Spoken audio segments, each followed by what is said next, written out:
Good evening and welcome to FPTV News. I'm Andrew Duncan. And I'm Ashley Andriotti. The 2015 Academic Showcase is approaching, and the deadline to submit an application is Sunday, the 1st of March. Those interested in presenting need to have an abstract of their work and a faculty sponsor. Other requirements can be found through the link on the eRaven homepage. The showcase will be held April 15th to the 16th.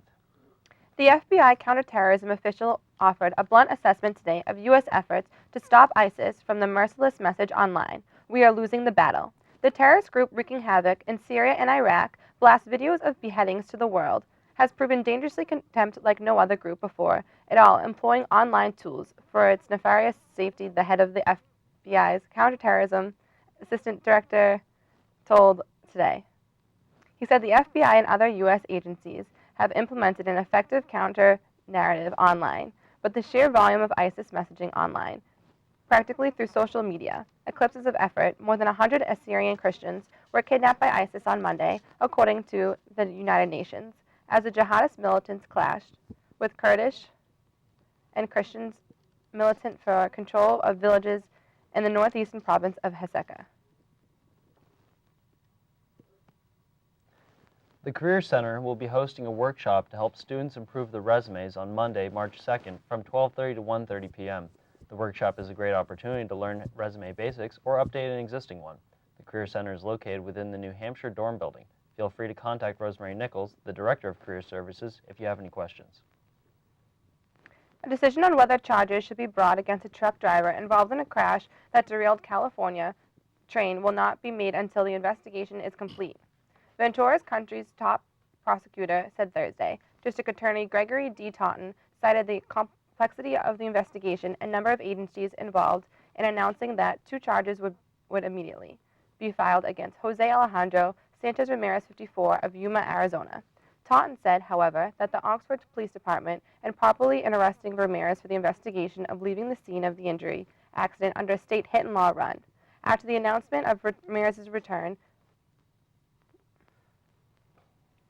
now let's send it over to James with our weekly sports report.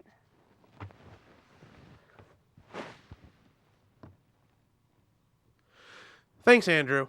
The Franklin Pierce baseball team is off to a fantastic 5-0 start in the 2015 season after sweeping their way through the tournament in Myrtle Beach, South Carolina this weekend.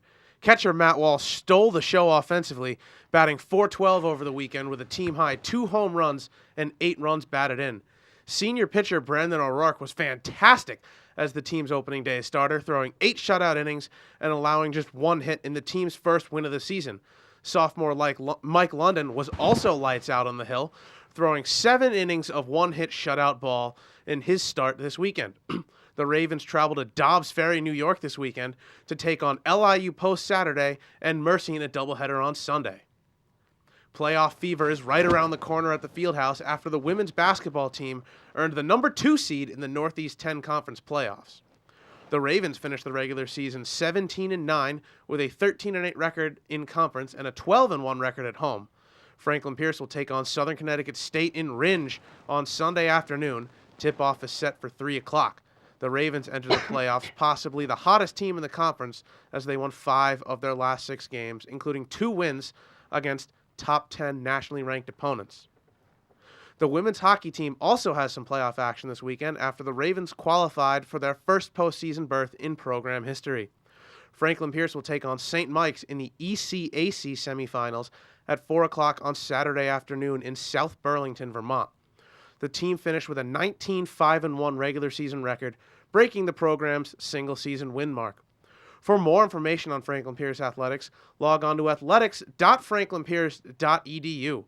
For FPTV Sports, I'm James B. Terry. Now let's send it back to Andrew and Ashley at the desk. Thanks, James. The next community cinema event will take place this coming Tuesday, the 3rd, at 6:30 p.m. in the Marlin Fitzwater Center. This week's showing will be a film called The Homestretch, about 3 homeless teens in Chicago. A reminder that there is limited seating, so those interested should try to reserve seats through the Fitzwater section on the school's website. A New York City man was convicted Thursday of setting up the fatal shooting of his wife while the couple was on a walk with their young son. The New Jersey jury deliberated for less than 4 hours before convicted Kashif Parvez was scheming with his girlfriend to kill his wife and make it look like a random attack. The August 2011 shooting occurred while Parvez and his wife, 27-year-old Najif Noorani, walked home with her son near her family's home in Boonton, New Jersey, a suburb about 30 miles from New York that is home to a large Pakistani-American population. Noorani was killed, Parvez was wounded, and the boy was unharmed. The couple's other son was with the family members in the house. The website known as Hottest Heads of State recently ranked President Franklin Pierce as the most attractive U.S. president to date. Runners-up included James Polk, John F. Kennedy, and Thomas Jefferson. I think it's safe to assume that the rankings were based on when the men were in office and not based on their current looks, which may have deteriorated somewhat since then. A Northern California couple is praying for mercy but fearing the worst for family members in Syria believed to be among dozens of ripped from their homes by ISIS this week. Charlotte David and her husband, Romel, said that 12 family members, including Charlotte's brother, have gone missing from their village. What we heard is that it was a sea of black uniforms marching through the villages, burning down the churches, discrediting the crosses, and wreaking havoc, Romel David of Modesto told the station. Now, in national news, a Texas jury has found former Marine Eddie Ray Ruth guilty of the murder of Chad Littlefield and Chris Kyle, a.k.a. the American Sniper. Ruth had pleaded not guilty by reason of insanity, and his lawyers have claimed he was in the grips of psychosis when he shot Littlefield and Kyle during a trip to a shooting range on February 2, 2013. 3 men from Brooklyn have been arrested for attempting to join the terrorist organization ISIS, along with conspiring to commit acts of violence against the United States soldiers and even President Obama himself. 2 were arrested in New York before boarding separate flights to Turkey in an attempt to join ISIS, while a third, who had helped with financing an organization, was arrested in Jacksonville, Florida. Thanks again for tuning in to FPTV News. If you're interested in appearing on camera, writing, or volunteering, we film Thursdays at 5:15. As always, I'm Andrew Duncan. And I'm Ashley Andriotti. Have a great night.